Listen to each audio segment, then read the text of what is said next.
Hello, and welcome to another episode of the Measured Golf Podcast, where you, the listeners, sit down and join me, Michael, as we discuss all things golf. And as you probably have already noticed, if you're watching on our YouTube channel, it's a little different background. Working from home, doing this podcast, haven't done this before. And interestingly enough, this is where my wife tends to sit when she does therapy.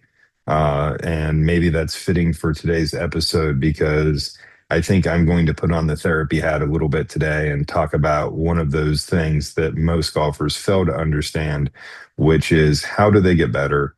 How do they learn? And what is getting in their way? And I think that this is a long overdue conversation with the golfing public because so many of us are putting ourselves into positions where, quite honestly, we're just never going to get better. We want to, we wish to, we tell all of our friends and our golfing buddies that we're going to this winter, but very few of us actually show up in the spring in any better shape than we left it in the fall. So we're going to dive into a little bit to why that happens, what has to happen for changes to occur, and kind of get into the pitfalls of the industry. Now, we're going to get into that a little bit deeper and a little heavier here in a few minutes, but the biggest problem that golfers tend to have when it comes to development and getting better is really not the golfer's fault, to be perfectly honest. Generally, it tends to be the industry's fault. And people are going to say that I am being negative, or people are going to comment that I just have a bone to pick. And that couldn't be farther from the truth. But generally, what we learned in Jerry Maguire was show me the money. And that's how the golf industry views you, the golfer. Show me the money. And golfers are generally told that they can buy a golf game. And here in a month or so, we're going to get all the new golf equipment that starts coming out for 2026.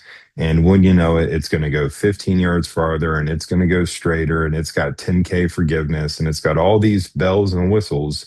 But I can tell you that the legal limit for that club face is still 1.50. So I don't know how it's going to go farther unless it just aerodynamically can be swung, 5, 6 miles an hour faster, which it can't. And people are going to go out there and gobble it up and talk about how much better it is. And they're going to go hit it on a sim. They're going to go hit it at the driving range. It's going to work better than their previous driver that they have some scar tissue with. And then they're going to go out there and think that they've made their game better by buying the latest driver, the latest irons, going to get some fresh grooves on the wedges, going to find a zero torque putter. And from there, they're going to think everything is right as rain. But at the end of the day, as we all know, or at least the people who have played this game long enough know, it tends to be the Indian and not the arrow. And very few golfers that are new since COVID have learned that yet, which is why we see that the club sales are through the roof and everybody's convinced they can buy a game. So, you know, not only does and I don't want it to sound like the club industry is the only one with these practices, but golf instruction by and large has turned into this. And it's funny because I teach a lot of people, both in person and online. And a lot of people seem to think I live under a rock and don't have my own Instagram feed and my own YouTube channels to kind of look at. And I see more than likely what you see. And there's a million coaches out there. There's never been more offering to solve all of your problems with this one thing. If you just learn this one move, if you just learn how to shallow it in transition, if you just learn how to take advantage of the ground forces, you'll be a new golfer overnight. And it doesn't work like that. It doesn't, because one thing that a lot of new golfers or golfers who are trying to get better fail to realize is that a perfect technique is not achievable. There isn't one. And even if you had a quote unquote perfect technique, what you would find is that golf is a highly variable game. And even if you have the perfect swing and can't read lies and don't understand the ball flight that's going to be produced by said lies, it's generally not going to work out every time, which is why you don't see people going out there and shooting 55 for 18 holes. It hasn't been done because, quite honestly, you cannot ball strike a golf course to death. And ball striking and golf skill are not the same thing. There's a multitude of skills that are needed to play golf at a high level. So I think a lot of people are out there trying to find the perfect swing and trying to avoid having a miss. And that's just not the way it works. And that's not the way the brain learns either. So I think it's kind of important that we have this conversation because, you know, so many people are constantly sold in the golf industry because there's so much money. And I've been on record as saying this, but I don't think that we've created any new golfers since COVID. And people beat me up for that one, but it's true. And here's why I say that. We didn't go out there and figure out a better way to coach and teach golf. We didn't figure out some clubs to sell that make the game easier for people. Literally, golf was the only thing that we could do outside during COVID. The other thing that people were doing during COVID was they were drinking in record numbers. And if you don't believe me, look at Anheuser-Busch's stock during COVID. People were drinking like crazy. They didn't go to work, they were all working from home, and people were pouring a stiff one starting at about 11 a.m. So the thing is people very quickly got tired of being around their family all the time, got tired of being stuck inside. And the only thing that you could do outside, believe it or not, was play golf. So people that were drinking decided they wanted a change of scenery and headed out to the golf courses. So when I say we haven't created any new golfers since COVID, what I'm really saying is we've packed the tee sheets full of tailgaters because that's what we've done. And now we have this whole new generation of golfer who didn't grow up in the game the traditional way that most of us did that played before COVID. They grew up in the YouTube era to where they're being sold and they are now buying golf clubs and getting into the golf industry and they're being sold. And the problem is that these people haven't learned the lessons of the people before COVID. And more importantly, they're probably not interested because so many of these new, let's call it, tailgating golfers, they don't actually care about the game of golf. If you don't believe me, go look at how many bunkers get raked these days. Look at how many ball marks get fixed. They want to show up, they want to pimp out their golf cart, they want to have big boom boxes, and they want to hit bombs and drink transfusions. That's what they're into. And oh, by the way, if somebody will tell them that they can gain 15 yards, they're all in because at the end of the day, their main motivation for the most part is to hit the long ball off the tee that's longer than their buddy. So they have bragging rights and then can assault the cart girl with a bunch of derogatory stuff. And that's kind of the game of golf right now. And I'm sure in the comment section, I'm going to hear about how I have a very negative viewpoint, but that's how I see the game of golf. And I'm the old man now. You can see the gray in the beard. I like to walk. I like to, play, I play blades still because I don't really buy into this hollow headed game improvement style irons being right for everybody. I fix 3 to 5 ball marks a green, sometimes more. I can't walk by a bunker that isn't raked and not rake it. But golf has a very almost religious like feel for me and it generates that kind of emotion from me. So I'm kind of definitely on the way out. This isn't where golf is right now. If we go and hung out on the first tee at a public golf facility, we're going to see way more people that are there to hit bombs and drink transfusions than we are people carrying their bag, keeping a scorecard, and being honest. So I understand that that is where the average golfer is these days. And a lot of these average golfers that are out there these days have been born from COVID and the desire to get outside, which is great. It's just unfortunate that the industry that is golf wasn't more prepared for this boom and wasn't there to greet them and teach them about the history of golf and the game of golf and the honor code of golf and the etiquette. Instead, we deferred to people on YouTube to do that job for us, even though as PGA of America members, we should have been there to try to grow the game, quote unquote, which is what we say we do, even though the only time the game has grown has been for reasons outside of the PGA of America. So getting back to why people aren't getting better is because we deferred to YouTube and we deferred to, the industry to take care of these people. What we're seeing is that, they're being sold to because there's money.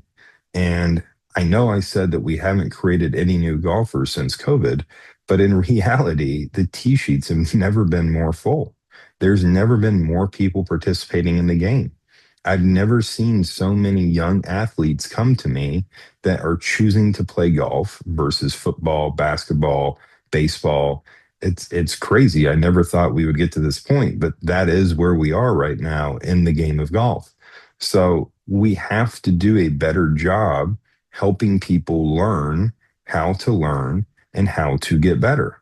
And if we look at this whole learning situation and improving their golf game, they believe, because they've been sold, that they can buy a golf game. And I believe that what they really have to learn how to do is kind of what a lot of us had to do. And you got to put in time. And that's something that this current generation really doesn't do well with. They don't do well with putting in time. They don't want to do things they're not good at. They don't want to invest their money and time and resources into something that doesn't give them that immediate dopamine hit. And that's where golf really struggles and always has struggled, because it's one of those things to where you truly are kind of held accountable. And if there's anything I've learned teaching golf over the past 15, 20 years, it's people hate to be held accountable.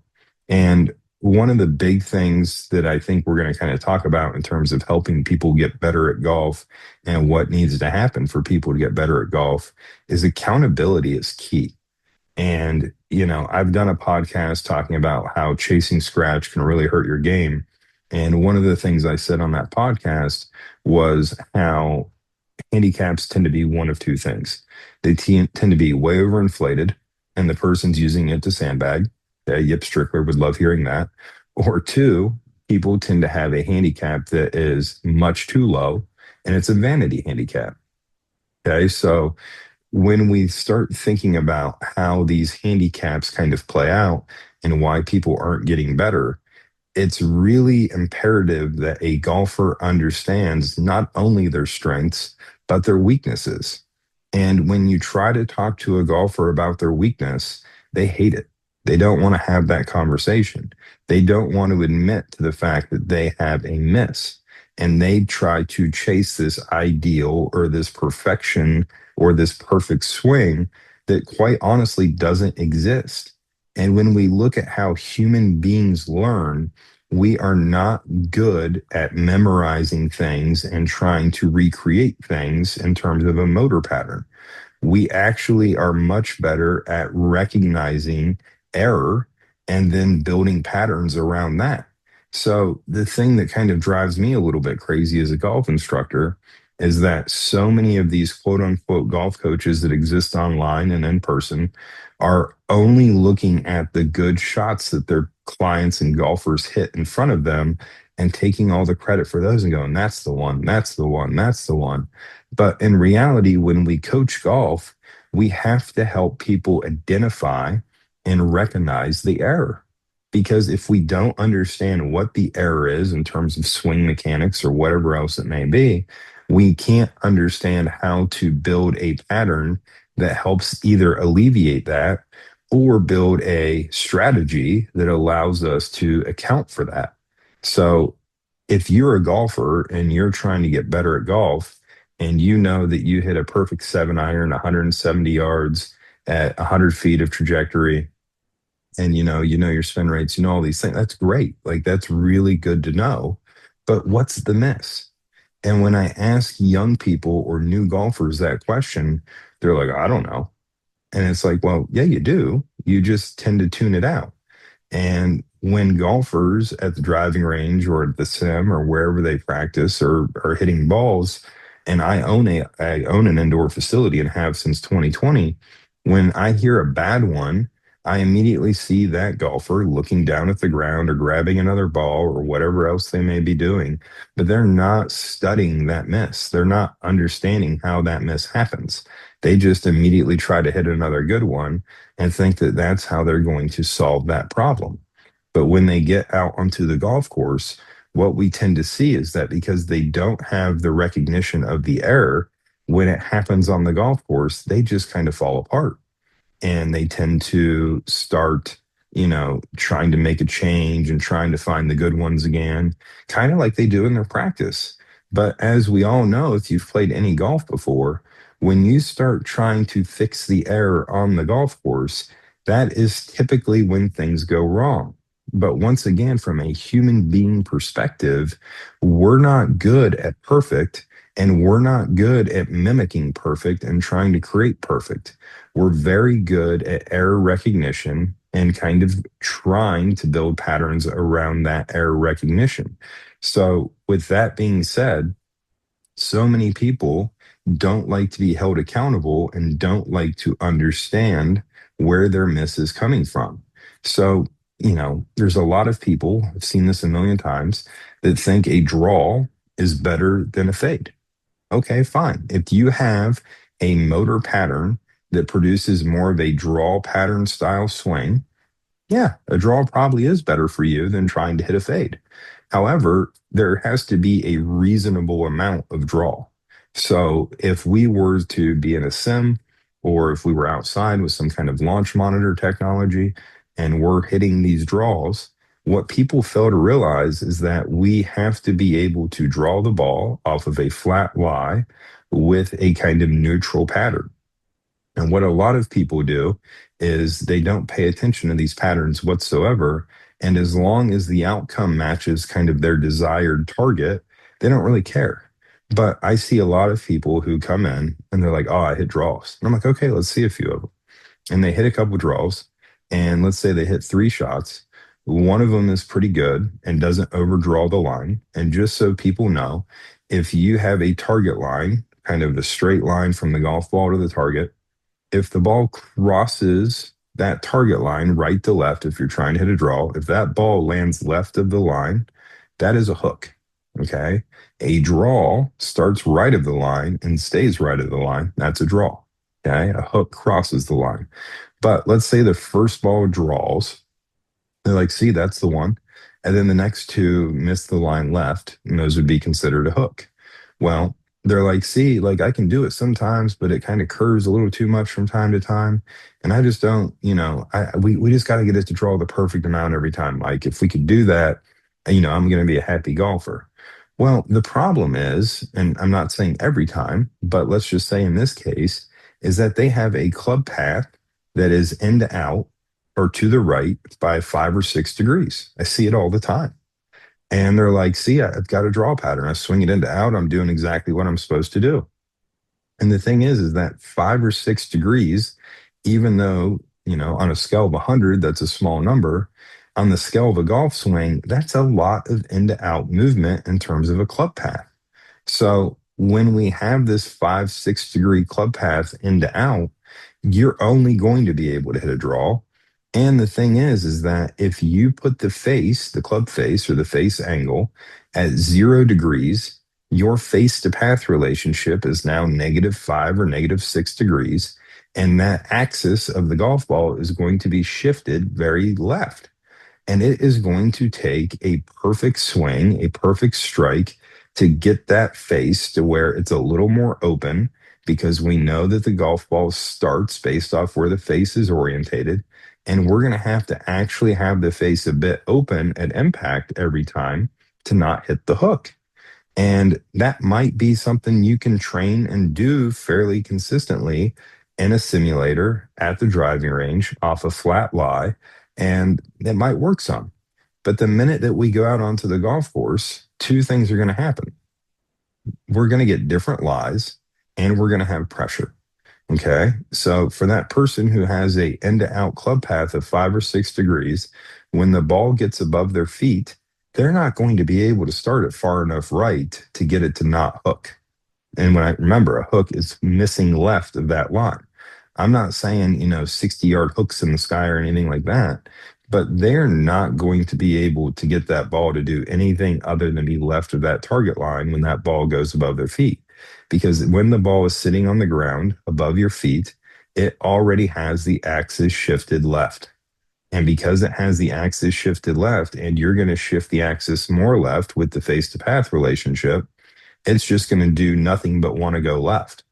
And then when we get the ball on the ground below your feet, now all of a sudden it's going to be very hard to execute that shot, because typically what we should see with ball below our feet is the ball should be straight to fade some. Now, if you have an in to out path and the ball is below your feet, say hello to the heel of your golf club. It's going to be very difficult for you to not do that off of that lie. So, yes, in a practice environment, we can kind of repetitively train this pattern of 5, 6 degrees to the right. But even though every now and then I'm going to get this perfect kind of quote unquote push draw, which is just a draw, even though I'm every now and then going to get one of those and be pleased with it, I'm not understanding the error that can come from that pattern. And the error from that pattern is we're going to get a lot of shots that miss to the left. And if you know anything about the current golf ball and the current way clubs are designed, a left miss is no good because it lowers the spin rate. The ball tends to lose trajectory. It hits the ground hard, and it tends to find a lot more trouble on the left than it does when we kind of hit it high and soft and maybe miss it a little bit to the right. So a lot of people aren't recognizing that error. A big reason that people aren't recognizing their errors is that golfers tend to be dopamine addicts, and they want perfect. They want the ball to do what they want it to do. They want to have a sense of control. I would say that golf is really one of the first, video games, if you will, to where people can, no matter what the walk of life is, no matter what they're kind of have going on, they might be, a worker bee and they got a boss that's mean to them. But, if they go and play golf with their boss and they have a better skill set than their boss, they can beat them. So a lot of people chase perfection through golf. And it's not different than the motivations behind video games. It's not different behind the motivations of a lot of things. But generally, people are trying to live a different life through the games and through the activities that they participate in outside of their work life. And golfers love to chase perfection. And when we're on the pursuit of perfection, we tend to stare a little bit more at the good ones, and we try to avoid and forget the bad ones. So when we kind of think about this recognition of the error, a lot of people tend to not dig very deep when it comes to their practice routine. And people tend to practice comfortability. And when you think about people who are going to the driving range or going to the sim, you don't see a lot of four-irons getting hit. You don't. In matter of fact, I mean, there's not a lot of reason these days to have a four-iron in the bag unless you're one of the best players in the world. But you're not seeing a lot of the problem clubs being used in a practice session. Typically, people show up and do what they do well, which is why they tend to hit a lot of wedges. And oh, I'm practicing my wedges. No, you're practicing what you can hit up in the air and more or less at your target. And then they hit a lot of drivers because guess what? The driver has really been turned into one of the easiest clubs, if not the easiest club to hit these days. And if you don't believe me, like go back and find a persimmon driver or go find a Titleist 975D and see how many people would want to hit that at the driving range. Because I remember when that driver was out and you saw not nearly as many people at the driving range practicing with those clubs because they were incredibly difficult to hit. But now we've got into the era of 10K, which is a metric for MOI and forgiveness. And we've basically got this big watermelon on a stick. And now people are just trying to swing it as fast as they can because if you can't find the face of that thing, God help you. So everybody is kind of practicing this comfortability and building their ego and kind of lulling themselves into this sense of, achievement. And when they get out to the golf course, once again, because they haven't recognized the error and dealt with the error, what we tend to see is that a lot of golfers really, really struggle when it comes to this. So, long story short, I think a lot of people would do better by instead of having, concern for, are they the best golfer ever? Are they doing everything perfect? Are they, following the trend lines, and do they get their handicap low enough? I think if people would stop focusing on those things, we would see that they got a lot better. One thing that really kind of hurts them in a way is that the feedback loop tends to just be what they see and what they feel, and it's very subjective. Okay. It's not very objective. So, going back to my earlier point about feedback and giving ourselves the ability to kind of dig in and understand how we're delivering the club is super, super important. But the one thing that we're not great at doing as human beings is kind of modeling these swings and positions and chasing them. So when we think about a golf swing, typically, I think a lot of golfers think that a golf swing can just be the golf swing, and they don't realize that the body is a part of this equation. So when it comes to getting better at golf, one of the biggest problems that I see for a lot of people is that they are not addressing the body. And whether you train the body, whether you're aware of the body, it is a big part of the equation when it comes to the swing. The swing doesn't just happen. The body has to move the club acts on the body, and then I have to try to figure out a way to use forces and torques from the ground to get the body into the position I need at delivery. That's kind of the way this all goes together. So, the big thing that I've noticed is that typically, whether people want to recognize this or not, you can train the body, you can not train the body, but it is a part of the story. And where I think so many golfers are kind of getting left behind is that they just kind of go out there and try to create positions versus understanding the timing, the magnitude, and the implication of where they create force in their golf swing. And one of the biggest things that tends to happen is that most golfers chase speed well before they chase stability. And the minute a golfer can kind of hit the ball on the ground, which is an achievement, by the way, it tends to be the first step in golf is learning how to hit the ball. If you've never taught a beginner or you don't remember being a beginner yourself, hitting the ball takes a little bit of time, at least hitting it every time. So that takes a bit of time. And then all of a sudden, we can do that. And generally, the second step to becoming a golfer and having a better golf swing is solving for the slice, because most golfers in the beginning tend to be very steep and or over the top. Now, when we are over the top and kind of slicing the golf ball, generally speaking, we don't make a ton of speed. And when we don't make a ton of speed, it tends to be because we're not moving in sequence or the correct sequence that the human anatomy needs to move in to be efficient and transfer energy from the ground through the body, through the arms, and eventually through the club and to the ball. So when golfers are newish and they're slicing the golf ball and everybody's out driving them, they pretty quickly start chasing more club head speed. And a lot of people put the speed in the wrong place in their golf swing. So I'll go ahead and kind of let you know where it goes. But if you think of the golf swing as being a circle around the body, it isn't. But if you think of it that way, the first quarter of the swing during the take back, or moving the lead arm to parallel in the backswing, not club shaft, but lead arm, that is the moment to add the speed, the initial force. That is where we have to put the speed in the golf swing. However, because of the way that a lot of people go chasing speed and speed being measured at the ball, typically golfers are kind of going a lot slow in the backswing because a lot of golf industry professionals, I'm doing air quotes if you can't see me, a lot of golf industry professionals are trying to get people to ramp up the speed and transition because it's going to measure at the bottom. And a lot of these speed training apparatuses are kind of incentivizing people to do that as well. So all of a sudden, we're putting the force, which is what we use to create speed, we're putting the force into the wrong segment or phase of the golf swing. And now all of a sudden, delivery is going to be very, very difficult, if not impossible, to make consistent and to have stability within the club face.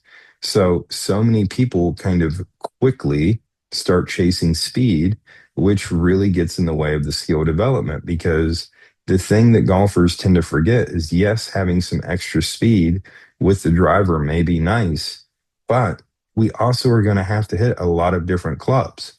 We're only going to be driving the golf ball at most 14 times a round. What are we going to do with all those other shots? And that's where people don't realize that, hey, there's no requirement on hitting your 7 iron X amount of yards. You can take the 6 iron, you can take the 5 iron, and you can get it to go that distance. And you don't have to make this very effortful golf swing when it comes to the irons. So, once again, it's understanding that golf is very variable. And yes, it's fun to go to the driving range and to chase that dopamine hit and get the 7 iron to go crazy fast and make us feel like, oh man, look how far I hit it. This is so good. But once again, when we don't have the force applied to the correct part of the golf swing, what's the error? What's the miss? And this kind of goes into a bit of a broader conversation with people just not being able to manage ego and thinking that club speed is the great separator of golfers. And it isn't. I mean, skill is a I'm sorry, speed is a skill for sure. And generally, a better timed, better sequenced golf swing has the capability to create more speed. And that definitely is a skill. But there's a lot of skills that are required when it comes to a golf swing. And I think a lot of us just typically don't own a lot of that. So, long story short, with the idea of, you know, chasing speed versus chasing a better sequenced golf swing, I think if you think about this, a lot of golfers really struggle to, hit all the clubs in their bag well. And one thing that I think we could kind of think about in terms of skill development is we want to see with full swings all the clubs kind of apex at the same height. So if you're one of those people who is a relatively new golfer, or you're a golfer who's been playing for a while and wants to get better, what we want to see is that your longest iron, let's say your 5 iron, we want to see it apex at about the same trajectory as your 9 iron and your pitching wedge.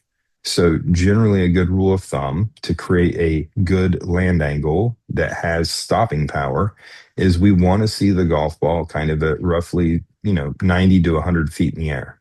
So, getting a golf ball 90 to 100 feet in the air is going to be very, very important across the bag because not only do we want our pitching wedge and our 9 iron, which has a lot of loft on the face, so it's easy to get in the air, to have stopping power when it hits the ground, but we also want to see our 5 iron when we have to hit that have some stopping power too.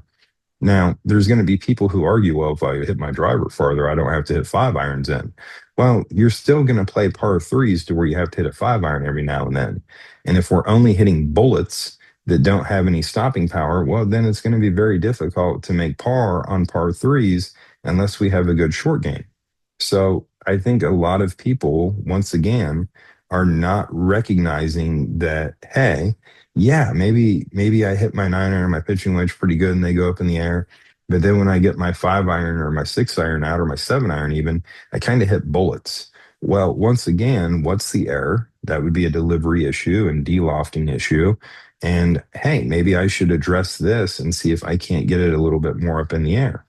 So when it comes to this recognition, I think the big thing that people don't really do very well is they're not very open.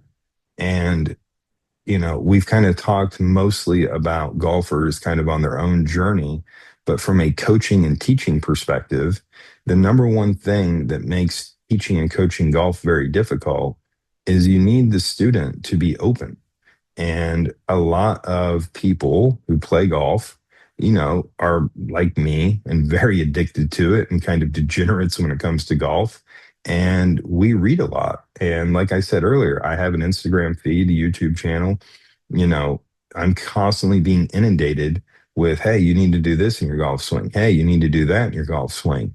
Well, the computer the screen that's telling me this has never seen my golf swing. It's never seen how I deliver the club. So it's kind of like getting advice, right? And the advice is coming from a complete stranger who's never seen you hit a golf ball. So I think where we've got to do a better job in terms of our skill development and getting better at golf is to stop drinking the Kool-Aid and to stop taking advice from strangers. And we've got to either A, find a way to create more objective feedback in our own game, or two, you got to work with somebody who you believe is going to be able to help you. And one of the biggest things that I've noticed, especially since COVID, is due to the fact that there are so many more quote unquote golf coaches that exist online via Skillist and via all these other platforms. A lot of golfers are kind of looking for a coach that's the cheapest. And I understand why. It's because, they've spent all their money on greens fees, which have went up, considerably since COVID, and golf equipment. It's not cheap. But then when it comes to actually trying to get better, they want the free info or the cheap info.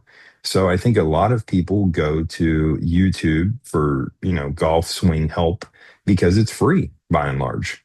I think a lot of people go to these online platforms by and large because they're cheap.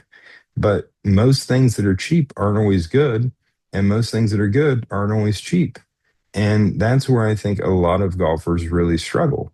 And I know one of the biggest issues that I've had coaching golf in the past few years is I teach a lot of the body before I teach the swing. And the reason for that is, like I said earlier, the body is a big part of this. So, you know, if we get somebody moving better, generally the club delivery gets a lot better as well because we're getting the forces and the torques to happen in the right place. We're getting the sequencing put together a little bit better, and generally they hit the ball better. But for a lot of people, they get frustrated because when they come and work with me and I'm there to provide the feedback, whether it be objectively through the data or subjectively via what I'm telling them, well, what tends to happen is they can kind of rent this thing a little bit and start seeing better ball flight. They start seeing that the miss turns into something else and straightens out a bit and is less detrimental. And they start seeing the good ones better. Maybe it's higher, maybe it goes farther, maybe it curves the way they actually prefer it to curve, whatever the case may be. But then when they leave, they're not doing the supplemental work to actually own it. And, kind of reminded not that long ago, I was out coaching golf on the road and I worked with a player. And when they showed up, they had a ball flight that just wasn't very strong, kind of launched too high, spun too much, faded a little too much. And, when I kind of looked at what they were doing, it was pretty evident to me that they were doing everything in their power to not miss it to the left. They lined up open, made sure the face got open, which is what created kind of this soft, kind of floaty ball flight. And we were able to improve the motion, right? And we were able to get the forces and the torques and pressures to happen in the right place a little more. And when you know it, we had to adjust their target line because, like I said, they were aimed so far to the left. We actually had to get them more squared up to their target. And then they were actually starting to hit these really nice draws, really nice. Okay. And there was another coach there watching me do this. And even the coach commented after the coaching experience and after the client had left, he was like, man, that looked a lot better. I can't believe how much better that guy hit the ball. And I was really excited about it. Thought that, this guy was kind of on his path and on his way. And less than a week later, I'm getting messages that, it's not working and we're not happy with it. And this kind of goes into the story of we have to continuously work at these things. And a lot of people think that because they've made the change happen a couple times at the driving range, that forevermore it will happen and they'll never have the problems again. But if you're somebody who's been lining up open and doing a lot of these things for a long time, it's going to take time to A, adjust your target line, and B, rehearse that new move enough to where your nervous system starts kind of using it instead of the one that we've ingrained. And that's where I think a lot of golfers, especially the higher handicappers, the new golfers, and the people who are kind of new to skill development, don't do enough of the supplemental work.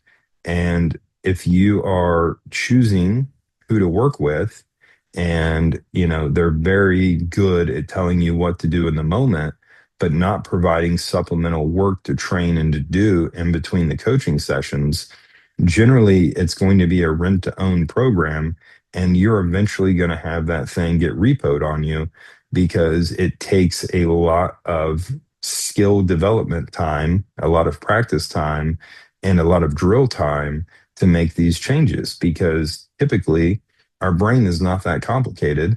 And when we think about how this all kind of goes together, if you put people and you look at people's motion through 3D force plates or through 3D motion capture, what you're going to see is that whether it be a pitching wedge, a 7-iron, a fairway wood, a driver, typically the motion is very similar, and they're trying to make the swing work for the skill that they're trying to do.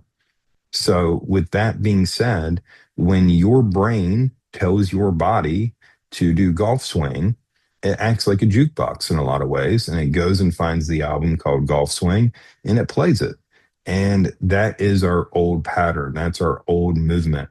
And if we want to put a new album into the jukebox, then we have to start learning how to reinforce these things through drills and through specific kind of practice habits that are going to reinforce the things we're trying to change without being too detrimental. So the practice and the skill development and the drills we're doing has to kind of match long term with what we're trying to do with the new motor pattern.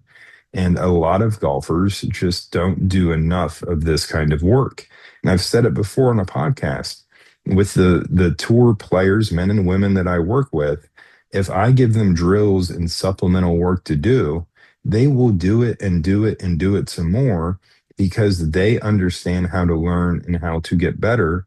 And most importantly, there's a reason to change. They need to make more money. This is what they play for. This is how they feed their families. So there's a lot more skin in the game, and they are more willing to do that kind of work. But when you kind of go to the driving range, you don't see a public driving range, I should say. You don't see a lot of training aids. You don't see a lot of alignment sticks. You don't see a lot of rehearsal swings. You see a lot of raking. And what I mean by raking is somebody hits a ball, rakes one over, hits another ball, rakes one over, hits another one, and only look up when they feel like they caught it pretty good, and are gassed when they don't hit one very well. But once again, we're not recognizing the error. We're not getting the objective feedback, and generally, we're just practicing comfortability. And that is the great killer of skill development, is staying comfortable. And one thing that people have, that if you're listening to this and you've worked with me, you're probably going to really identify with this. One of my biggest tasks, and unfortunately, one of the things I have to take advantage of as a coach, is I need golfers, when they come to work with me, to be open, to be willing to hear new things, try new things, and be willing to accept good or bad outcomes. I need that openness. But once I get the openness from people, once I kind of do what I need to do with them, I then have to start kind of shaking that tree a little bit, and I have to get them uncomfortable. Because if we are going to just stay comfortable, our brain is going to keep pulling the album labeled golf. And it's going to be very hard to make a change when we're comfortable. However, when we can create some uncomfortability and create some new feels and some new things kind of going on in the golf swing in terms of delivery, now all of a sudden, and this happens a lot, I'll have somebody hit one and they're like, oh man, that's so left and it's dead straight. Or, oh man, that's so right. It's dead straight. And they look kind of puzzled and they're like, oh, how did that work? Well, they made a new pattern. They made a new motion. They put the forces, torques, pressures maybe in some place different in the golf swing, which felt funny, right? The alarm bells went off in the head, but it actually worked. And this is the thing is they did something that really feels uncomfortable because they maybe haven't done this before. And we see a different outcome. Now, all of a sudden, the brain turns on because, hey, whoa, I hit that one pretty good. And I thought it was left because it felt like I hit it so hard, but it went straight. And that kind of like tricks the nervous system a little bit. And it's like, what was that? But because we see that the outcome was good, we get that dopamine hit in our brain. And now our brain's like, oh, well, maybe he likes that or she likes that. Oh, we need to try to do that again. Right. And then we kind of keep working through this uncomfortability of finding better. And the more we reinforce that with the dopamine in the brain, the quicker the body learns that. Okay. So, super easy way, but kind of also difficult at the same time of recognizing how to get better. If you're taking golf lessons and you constantly feel like you're doing what you always do, generally speaking, you're practicing positions and we're not making an improvement to the motor pattern and the sequencing and the club delivery. We're just kind of timing it up, which is where a lot of golfers get lured into thinking they've gotten better. And it's a story as old as time. Somebody goes to the driving range, flat lie every time, and, like I said, eventually they figure out how to time this thing up. Now, they think they're changing positions and they think they're doing all this, but the same motor pattern is occurring. They just get better at syncing it up with timing and then getting the ball to land on the target. That's not really making a change. That's just kind of rehearsal. But the minute they go out onto the golf course and the lie starts changing and there's some pressure and some things like this, all of a sudden they can't sync it up and time it up as well, and now they've got the same miss that they've always had. So getting people to be open and then taking people who are open and willing to make change and getting them kind of uncomfortable is really what I try to do with people because that's how we learn best as golfers and that's how we make change. The other thing that I think is super helpful is that we have to be way more objective than being subjective. And the biggest thing that drives me crazy, and I mean, I understand it, but I kind of don't at the same time, is there's never been more ways to track your golf game than there are today. And I'm not talking about a handicap, and I'm not talking about fairways and greens and putts. Some of those numbers are helpful, but generally they don't tell much of the story. But there's amazing devices. There's more coming to market all the time. And, some of these devices, like Arcos is a great example. You can literally put these Arcos sensors on your club. They're not inhibitive in any way. If you don't like the sensor, they make grips that have it built in. If you don't like this, there's some apps you can use and you can just track it without any kind of sensor, but you can actually get very detailed data about your golf game. And people think, oh, well, how many fairways I hit and how many that's not what I'm talking about. I'm talking about how many of your misses are left, how many of your misses are right, how many of your misses are short, long, how many of your misses are this, that, or the other. And it starts giving us an accurate depiction of, hey, this is how far this club carries. This is how this club misses. We start building this huge data set for how your golf game goes together. And now all of a sudden, we're developing the information we need so that when we do go practice, we're able to start building a plan for, hey, I need to practice this. Or more importantly, I had this happen, last year, but I had a player who tracks this kind of information. And we identified that two of their clubs weren't going the right distance. Not because of a mishit, not because of anything they were doing, but we literally found that two of their golf clubs just weren't the correct loft that they were supposed to be. And they had two massive gaps in their golf bag. One was because they just at the top end of their bag needed to move more to a hybrid fairway wood situation from their long iron. But the other one was because their 8 iron was the same loft as their 9 iron, and they were convinced that something was terribly wrong and they were messing up, and because they hit a lot of 8 irons because of the golf course they play, and the 8 iron was always coming up short on them. And through the data, instead of going, oh well, I just got to learn how to hit my 8 iron farther, we put it on a loft lie machine and found out that it had the same loft as a 9 iron. So the things that we can learn about our golf games through data is huge. And we can use this data in a very meaningful and impactful way but you can't get these things given away. Like Arcos, every time I look, they've got free sensors and free sensors. Now, granted, I also understand the business is to sell subscriptions. So they give the razor away so that they can sell you the blades. I understand that concept very well. But at the same time, like golfers don't want to track this. And they want to feel misguided and they want to feel like they're cursed and they want to feel like, all these things. But at the end of the day, by tracking this information, if you're serious about getting better at golf, this is really the only way to figure out where the strengths and where the weaknesses lie.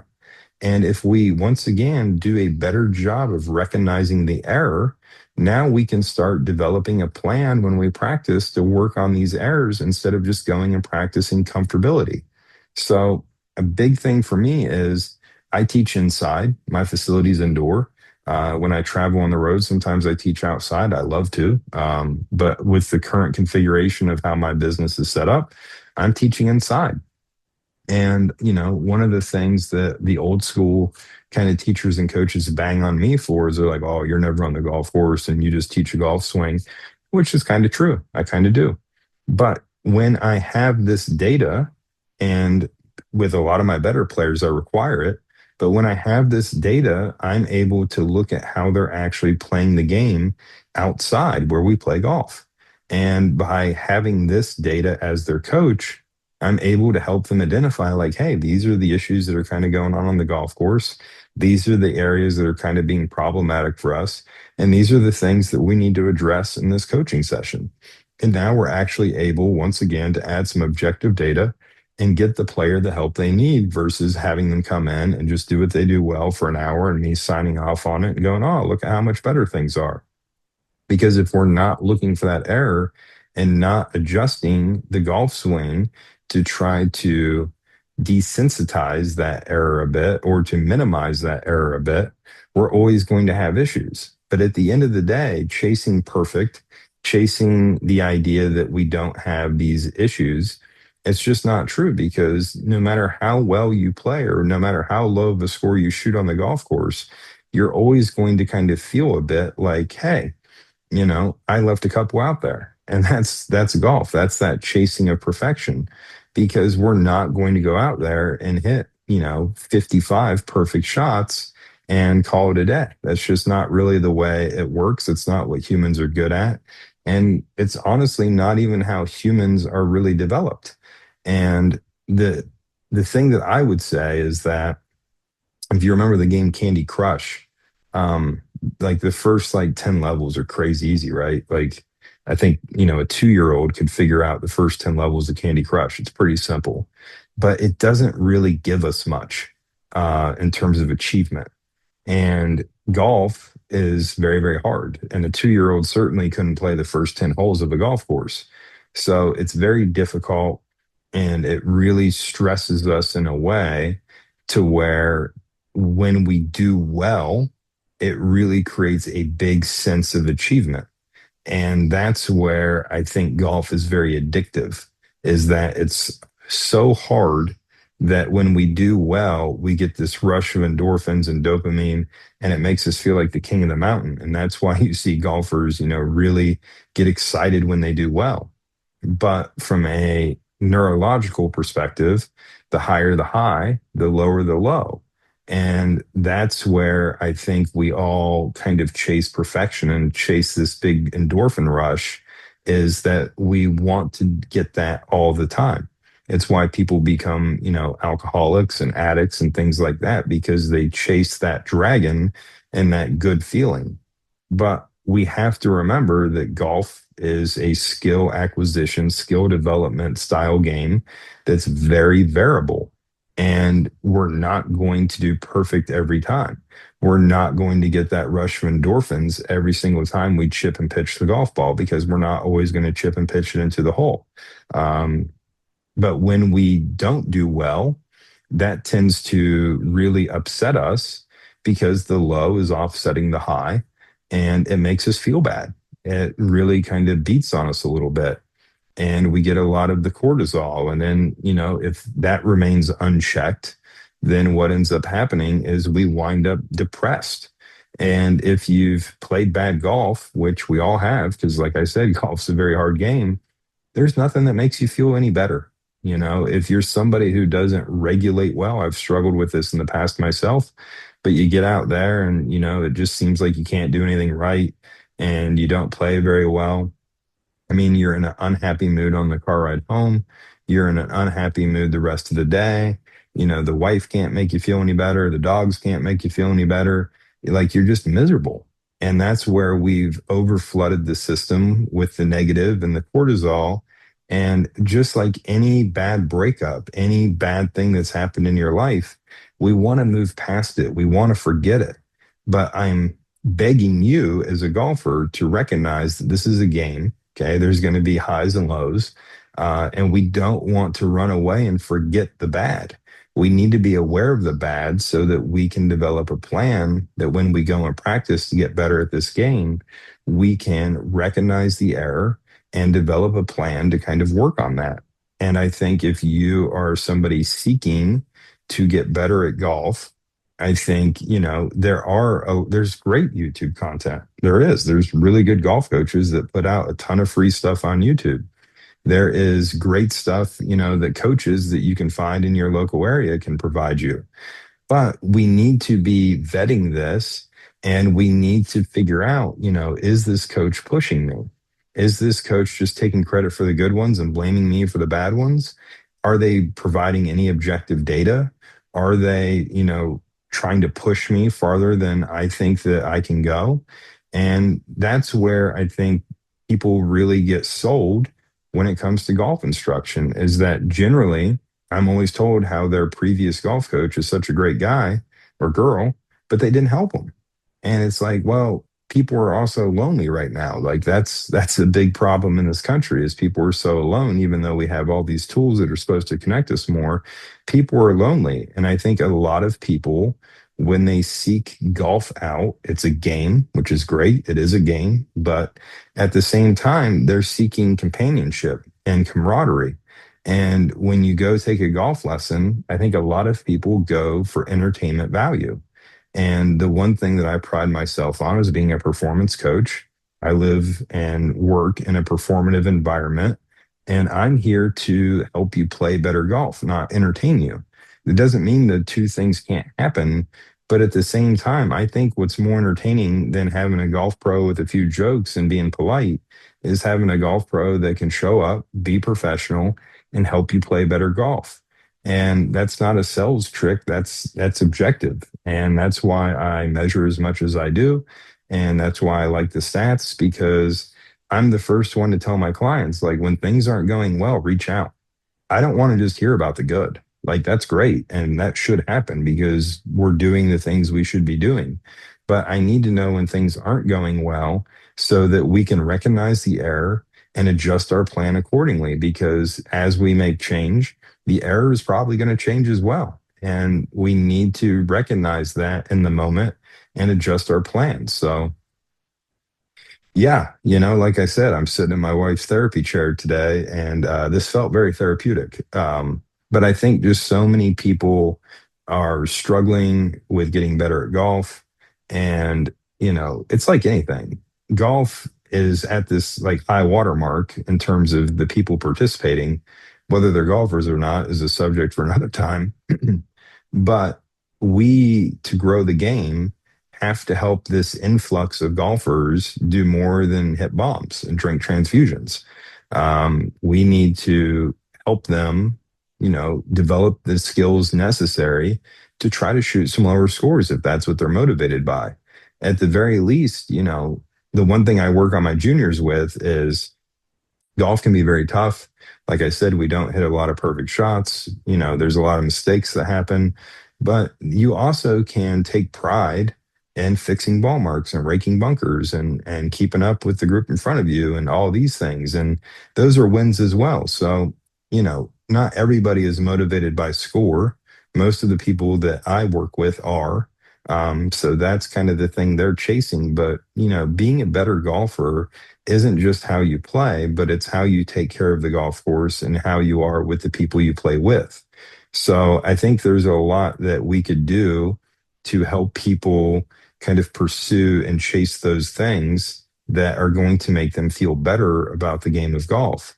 And yes, I love new clubs. I just got a new set of mirrors that I love. The baby blades, incredible, awesome. I've wanted them my whole life. There's not many rushes that are as good as when a box of new clubs shows up.